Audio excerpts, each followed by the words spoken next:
hano i Bugesera ndetse n'ahandi hirya no hino. Kuri uyu mwanya baje kwihanganisha no gukomeza abantu mwese twabuze abantu bacu bazize akarengane, bazize ko bavutse, bazize uko bari. Kuri aka kanya rero tugiye kuganira ikiganiro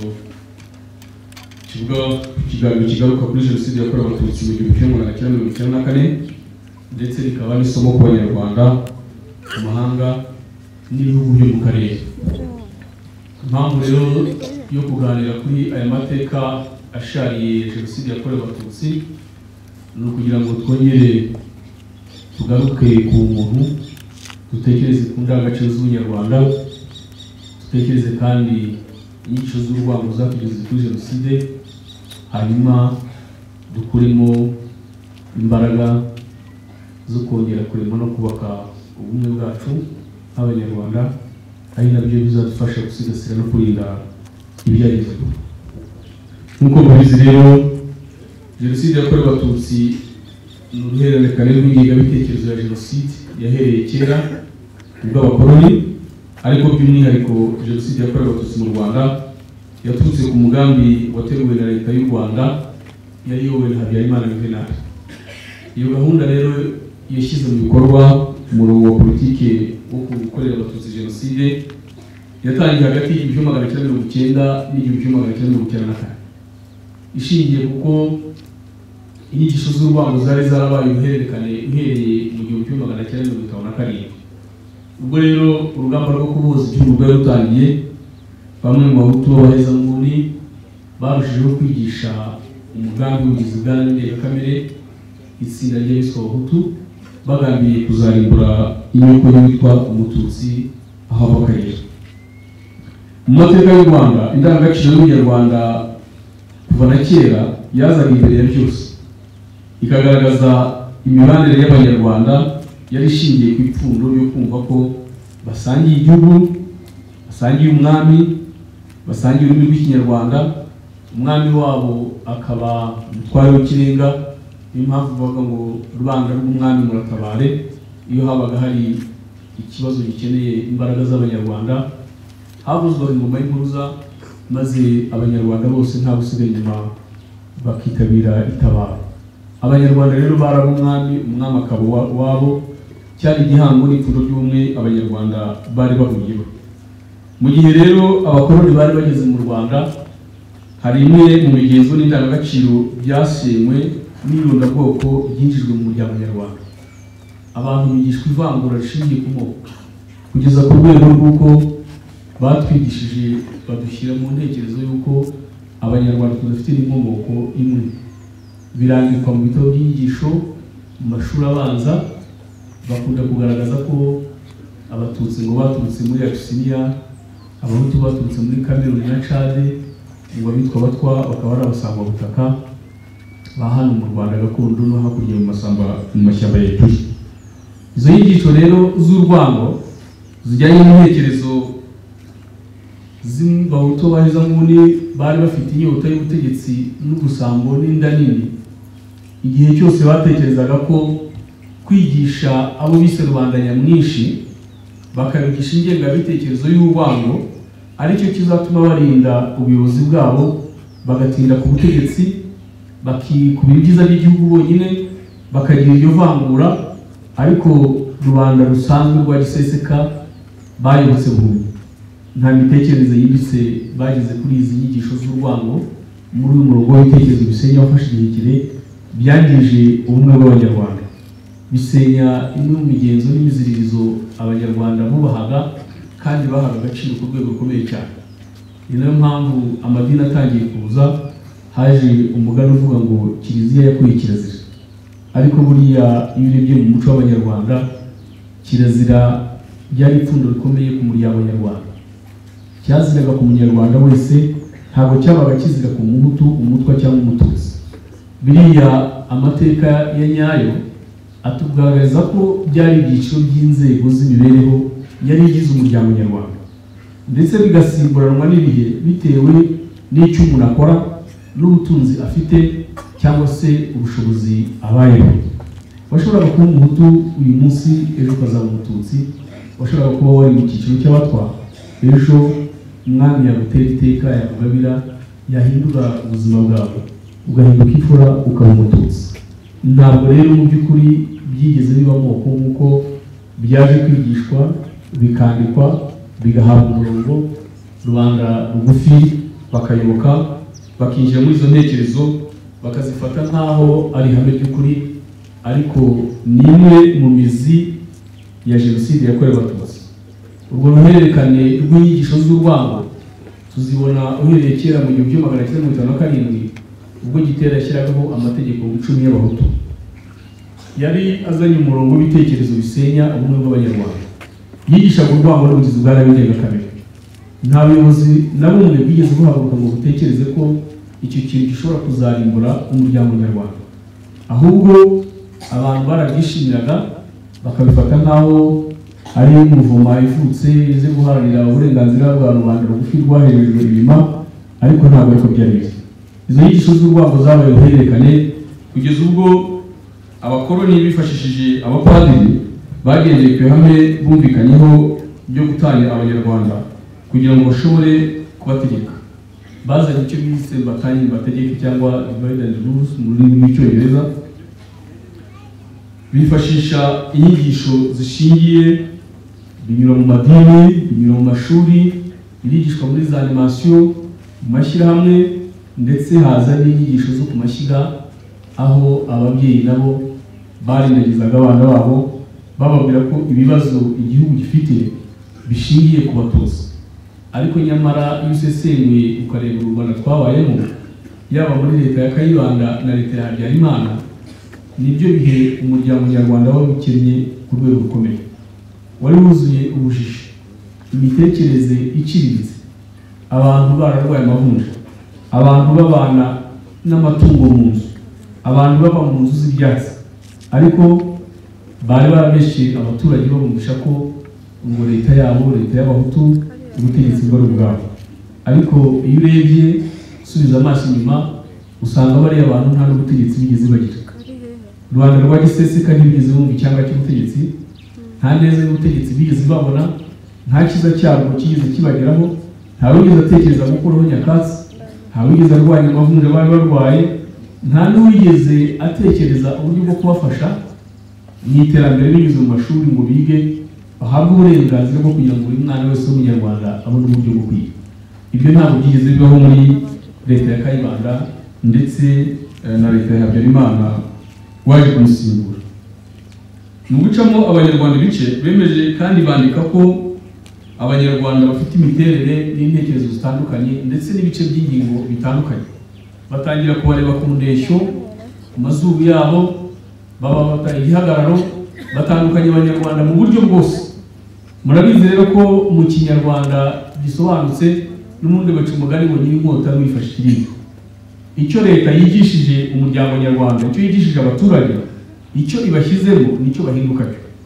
Icyo yabashyizemo rero ni inyigisho z'urwango ndengakamere n'ubugizi bwa nabi byaganishaga kuri jenoside yakorewe abatutsi. Iyo urebye amoko y'umuryango nyarwanda asanzwe habagamo abanyiginya, abacyaba, ababanda, abenenwe, abega, abaha, abazigaba, abagesera n'abandi. Yari amoko 18. Iyo urebye muri ayo moko usanga mu bazigaba harimo abahutu, mu basinga harimo abahutu n'abatutsi ndetse n'abatwa.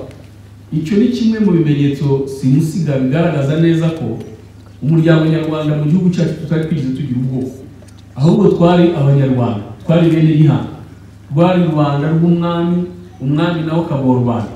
Ariko izo nyigisho z'urwango z'uruhererekane zabayeho zigafata igihe kirekire, byahinduye intekerezo n'imyumvire y'umuryango nyarwanda.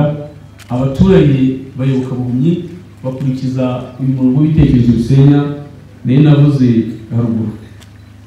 Nyuma y'intambara ya kabiri y'isi muri Nzeri mu mwaka wa 1945, umwami Mutara wa gatatu Rudahigwa yeretse ubutegetsi bw'abakoloni ibitekerezo byo kwigenga no kurengera inyungu z'abanyarwanda, ariko yatsuraga umubano n'izindi mpirimbanyi zaharaniraga ubwigenge bw'igihugu byazo, harimo ba Julius Nyerere muri Tanzania, Rwigwa Gasore mu Burundi, Patrice Lumumba muri Congo.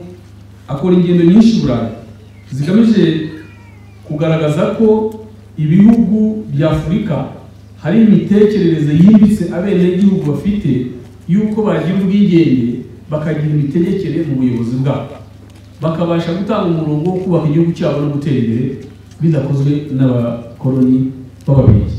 Ntabwo rero abakoloni bigeze bishimira ibyo bitekerezo by'umwami Rudahigwa, kubera ko yaratangiye gutekereza ku ipfundo ry'ubumwe bw'Abanyarwanda, atekereza ko abenegihugu bashobora kwiyubaka bakagira igihugu cyabo kizira amacakubiri, bakishakamo ibisubizo bijyanye n'ibihe bari barimo n'ibibazo byari biriho icyo gihe.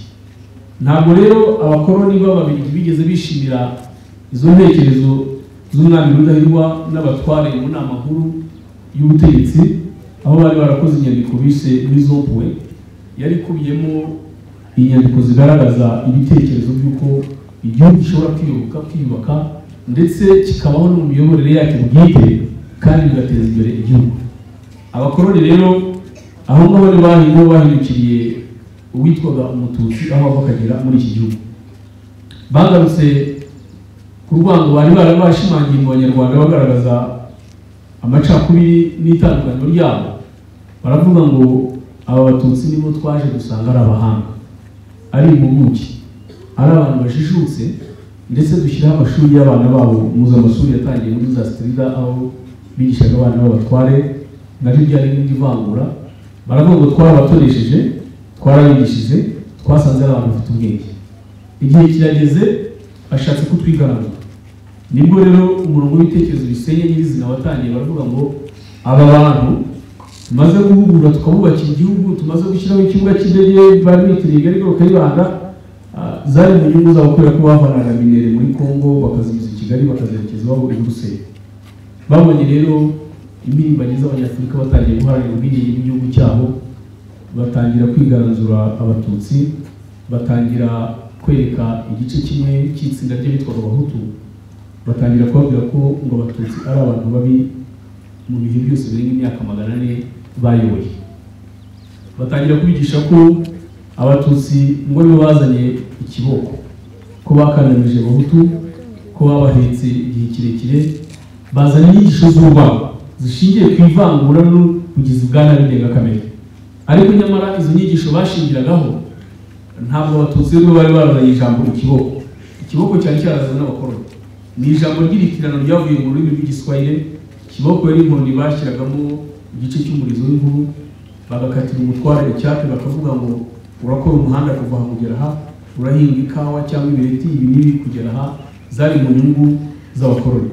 Utabikora bakubwira ngo raraci, bakagukubita ibiboko, bakavuga ngo raraci bagupige nani, bakagukubita ibiboko 8 mu gihe waba utabashije kugera ku ntego z'icyate bagukatiye.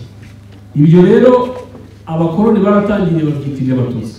Baravuga ngo Abatutsi bakubise Abahutu, ngo barabahetse, ngo barabakandamije, ngo babatwaye imyaka 400.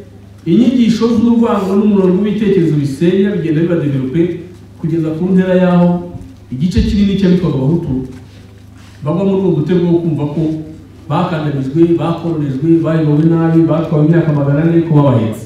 Ariko mu by'ukuri iyo ushyize n'ibirobwenge ugasesengura ntabwo ariko byari bimeze, kubera ko u Rwanda rwacu mbere y'umwaka w'abazungu nta Batutsi, nta Bahutu, nta Batwa, byari ibyiciro by'inzego z'imibereho yari igize umuryango nyarwanda, ndetse byashoboraga guhinduka bitewe n'ibihe aho byageraga. Bityo rero muri izo nyigisho z'urwango zazanywe n'abakoloni, byageze naho abakoloni bahamagarira Abahutu kwigaranzura Abatutsi, babereka ko igihe kigeze kugira ngo nabo bagaragaza ko ari abantu bafite intege z'ubutegetsi ndetse n'ubushobozi. Bifashishije itsinda ry'abantu bake bari barize mu seminari barimo Bagitera, Abakayibanda, Habyarimana n'abandi, hatangirwa umurongo w'ibitekerezo by'urwango bugamije kwibasira Abatutsi. Uko guhora bibutsa amateka y'akarengane k'itsinda, ibibazo by'igihugu babyitirira itsinda rimwe, byatumye Abanyarwanda b'imitekerereze iciriritse n'indariri n'inyota y'ubutegetsi bumva koko ko ibyo ngibyo ari ukuri, kandi ko ari byo byazabaha amahirwe yo gufata ubutegetsi. Iyo nzira rero bayinyuzemo mu buryo butandukanye kugeza ubwo mu myaka ya 59 Abahutu batangiye bashyiraho icyo bise revolution ya 59, bashyiraho manifesto y'abahutu bakoranywe n'abapadiri bera bari babafashije muri uwo murongo, ndetse haza kuza Rezida Special Guy-Logiste wari uvuye muri Congo azanywe na misiyo yo gukuraho abatutsi agashyira ubutegetsi mu maboko y'abahutu. Urwo rwango rero ntabwo rwarekeraho. Muri 1959 tubivuze mu nshamake, nibwo bwa mbere mu mateka y'u Rwanda itsinda ry'abahutu ryibasiye abatutsi, batwika amazu yabo, barya inka zabo, barabasera. Abatutsi barenga 30,000 bahungira mu bihugu bikikije iki gihugu cyacu bagiye gushaka imibereho, bava muri gakondo yabo. Izo nyigisho z'urwango rero ntabwo zacogoye kugeza ubwo Kayibanda yahawe ubutegetsi muri 1962. U Rwanda bavuga ko rubonye ubwigenge, ariko ubwigenge bari babonye mu by'ukuri ntabwo Kayibanda yigeze aba impirimbanyi ya demokarasi ngo atekereze ku ndangagaciro z'ubunyarwanda, atekereze ku ipfundo ry'ubunyarwanda, atekereze ku cyagirira akamaro abenegihugu. Ahubwo iteka discourse zabaga zuzuyemo urwango n'ubugizi bwa nabi bwo kwibasira uwitwa umututsi. Byabaye n'igihe cyo kugira ngo abone umwanya wa vengeance cyangwa se kwihorera ku cyitwa inyoko umututsi. Ukomeze rero muri Repubulika ya Kabiri, Habyarimana waje kumukorera kudeta akamukura ku butegetsi, ntabwo nawe yigeze ashingira ku bumwe bw'abanyarwanda ngo bagaruke ku ndangagaciro z'abanyarwanda, ahubwo nawe yaje yunga mu bya mugenzi we, avuga ko azanye merenide nk'ubwato bugiye kwambutsa abanyarwanda inyanja y'ubujiji, inyanja y'ubukene. Aririmba mu magambo gusa amahoro, avuga ubumwe, avuga amajyambere, ariko byose byari amagambo, nta gisubizo kigeze kibaho, kubera ko ntabwo u Rwanda rwigeze rugira amahoro, ntabwo u Rwanda rwigeze rugira ubumwe, nta n'amajyambere agaragara cyangwa afatika leta ya Habyarimana yigeze igeza ku muryango nyarwanda. Ubushakashatsi bwagiye bugaragaza ko ku bijyanye n'imibereho n'iterambere ry'umunyarwanda, uburyo abana bitabiraga amashuri mu burezi, byagaragaje ko abana b'abanyarwanda babuzwaga uburenganzira bwo kwiga, by'umwihariko abari bahereye hano mu karere ka Bugesera ndetse n'ahandi. Kugira ngo umuntu abone ishuri rya leta ajya kwiga amashuri yisumbuye cyari ikintu kitoroshye na gato. Ariko nk'uko nari mbabwiye, ubushakashatsi bwagiye bugaragaza ko abantu bagera kuri 80% babashaga kujya mu mashuri yisumbuye bavaga muri komine ya Giciye na Karago, ahakomokaga Habyarimana Juvenal na Sekarije wabaye minisitiri w'amashuri igihe kirekire. Ibyo nabyo bigaragaza uburyo urwango n'ubugizi bwa nabi no kubuza abanyarwanda ubwisanzure n'uburenganzira bwabo ku gihugu bwagiye bugaragara mu bice bitandukanye. Tugarutse rero ku ngengabitekerezo ya jenoside n'imitegurire yayo mu Rwanda, uko guharanira ubwigenge k'umwami Rudahigwa nabo bari bafatanyije muri urwo rwego rw'inama nkuru y'igihugu, ntabwo abakoloni bigeze batekereza ko abo bantu bifuza kongera kurema igihugu cyabo babigizemo uruhare, ahubwo babonye ko bavukijwe amahirwe y'inyungu zabo bwite n'imitungo bavanaga mu bihugu bya Afurika bajyanye iwabo, batangira gutekereza ngo abo bantu twagiriye neza, igihe kirageze batangiye kutwigarama. Ahangaha niho ingengabitekerezo y'urwango yigishijwe ikanakwirakwizwa igihugu cyose binyuze mu mashyaka atandukanye. Guhera mu Gushyingo 1959 abatari bake barameneshwa nk'uko nari nabivuze binyuze mu ishyaka rya Parihutu.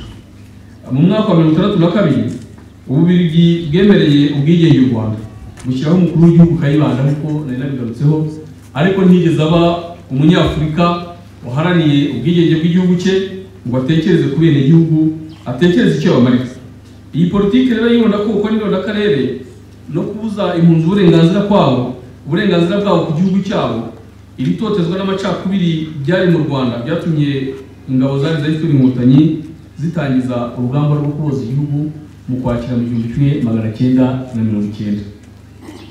Aho ngaho rero ariho umugambi wo kurimbura abatutsi noneho wari warateguye igihe kirekire, wari warahawe umurongo, wari warigishijwe. Za ngengabitekerezo z'urwango zari zaranyuze mu rubyiruko, mu bakuze, mu batoya, ababyeyi bigisha abana urwango, byahawe umurongo noneho udasanzwe, bituma leta ishyiraho uburyo bw'uko abahutu bagomba kwibasira abatutsi.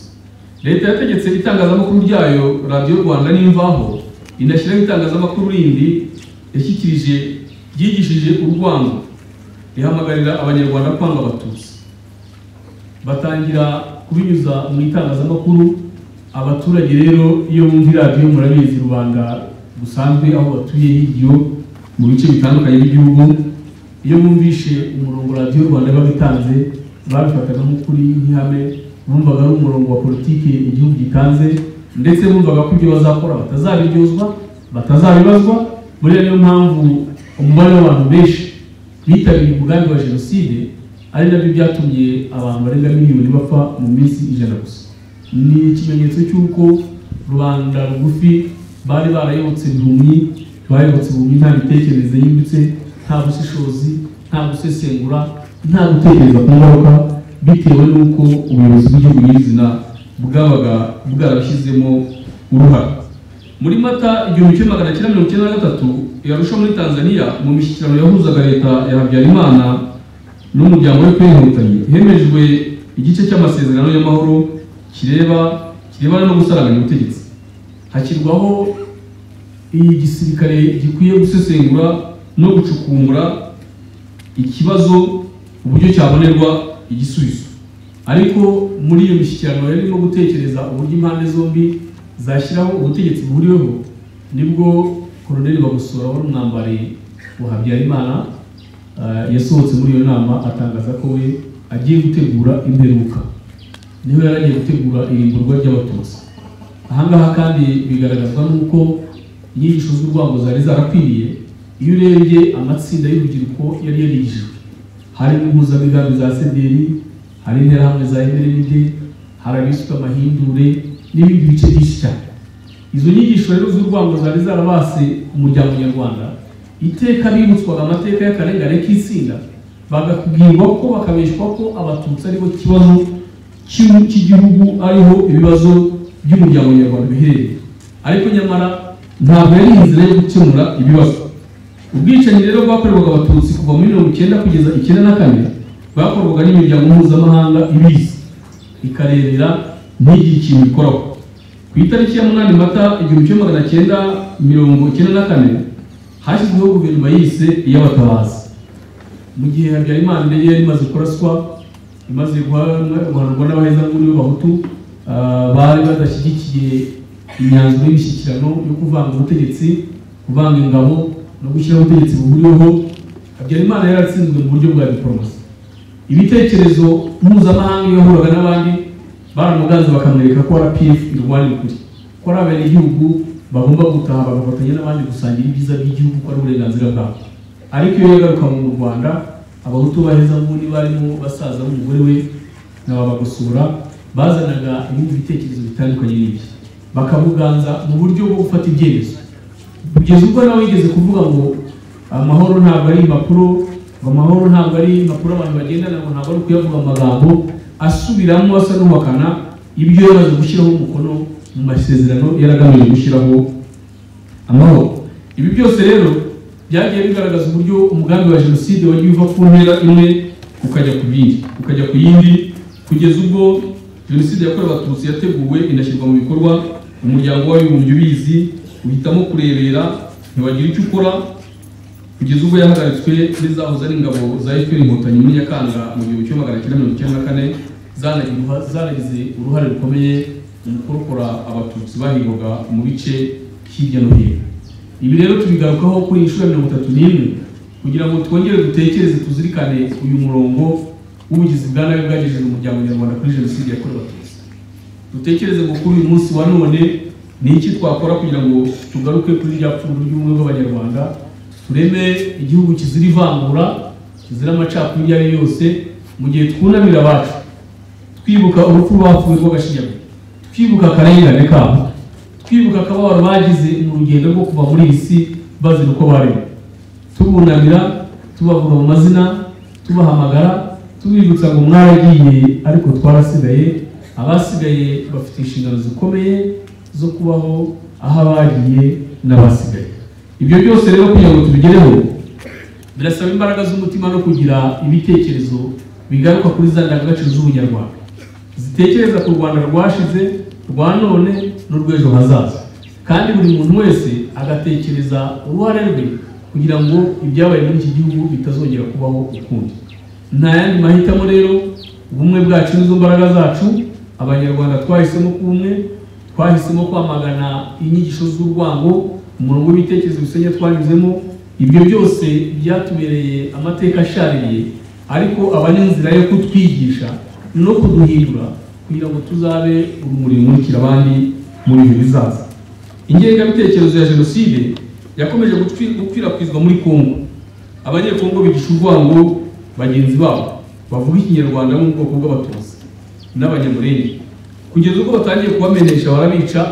Ibi byose byaturutse kuri ideoloji y'abahezanguni b'Abahutu bahungiye muri Kongo basize bakoze jenoside mu Rwanda, batahwemye gucengeza inyigisho z'urwango n'ubugizi bwa nabi.